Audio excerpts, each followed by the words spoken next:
let's get down to brass tacks here. Why did Shane Steichen make the decision he made, best you can tell, in Indianapolis, Albert? Yeah, so I think you have to just follow what he said all along, which was he was looking for somebody who could operate the offense at a high level, at the highest level possible. And, I think he felt like he owed it to his team after what happened last year to give them the very best chance in the here and the now. And this year was never going to be about quarterback development. And, I think one of the more interesting numbers that I came across on my camp tour was, the one a couple of guys at the Colts gave me, which was last year they were 29th in total defense and they were 30th in giveaways. And they still won 8 games. So you think about those two areas really conspiring to take down what they thought was a playoff contender, and they were still that close. And so they feel like Lou Anarumo coming over from Cincinnati to run the defense and bringing in guys like Charvarius Ward and Ken Bynum is going to give them a chance on the defensive ranking to get a lot better. And then the offense is going to have to get a lot better naturally at taking care of the ball. And so, that's going to happen through things like staying on schedule, through, running the plays at the highest level possible, getting the ball in the hands of the playmakers. And, I really think like they felt like at this point, like if they can just be pretty good, not great, at quarterback, then they have a playoff team. And remember, there's an ownership change there now, obviously, with the tragic news we got in the offseason. And you've got a head coach now who's in his 3rd year who hasn't made the playoffs yet. And you've got a general manager who's in his 9th year who has 1 playoff win.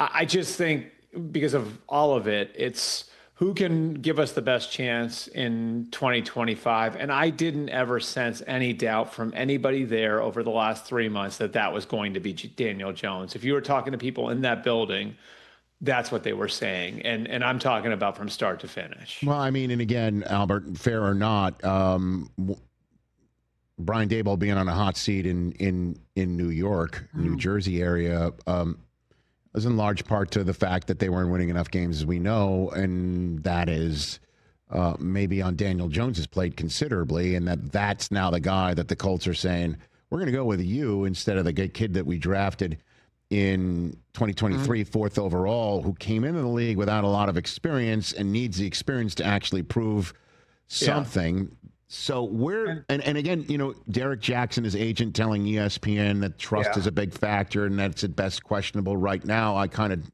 is putting out on the table that at some point the trust factor between both sides eroded, and I'm wondering what the history of that is, and is it something that can be overcome, similar to what happened with Bryce Young in Carolina? Like, what do you think, Albert?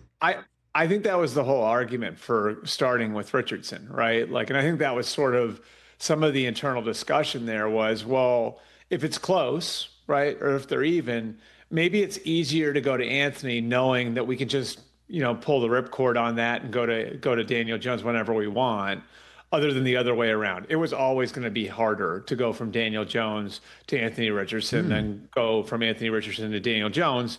So, like, I think that's sort of an illustration, at least to me, like that there was a gap here. This wasn't like close to even. This wasn't like 6 versus 4 in the room. Like, there was a consensus that Daniel Jones was the best answer. And I think that play he got hurt on, that play Anthony Richardson got hurt on in Baltimore a couple weeks ago, to me illustrates the entire thing. No one wanted to see the result, right? Like, no one wants to see a quarterback get hit clean like that. However, on that play, he could have done a better job of recognizing what was in front of him. He could have done a better job of matching his protection to who was coming at him and known that he was hot. He could have gotten the ball out of the back. He could have gotten the ball out and to his back in the flat and saved the hit on himself. Instead, because he didn't recognize it and see it fast enough, he exposed himself to injury and he exposed his team to loss of yardage, loss of down. And that's the exact sort of thing they're trying to avoid this year, And so when I say to you, like, the Colts looked at this and said, defensively, we underachieved and we bring in Lou Anarumo to fix that. And offensively, we just have to be better at the entire operation. Like, that to me was like a glaring sign that Richardson still isn't there yet. And I understand your point, right? Like, which is like that the kid does need to play. And this to me is a little bit like Trey Lance, right? The Niners very quickly got to a point where they couldn't throw any more games overboard in the name of quarterback development when they had a good answer in Brock Purdy there. At what point do the Colts get to the spot where we can't just sink a season into the development of the quarterback, no matter how important the quarterback is? If there is a better answer on our roster, and the Jonathan Taylors and the Michael Pittmans and the Alec Pierces and the guys in that huddle, like, how many more times can we say, no, this will look better in week 10. This will look better in week 13. This will look better in week 16, rather than just giving them the best answer for right now. Yeah. Catch the Rich Eisen Show live weekdays from 12 to 3 p.m. Eastern on Roku Sports Channel in the U.S.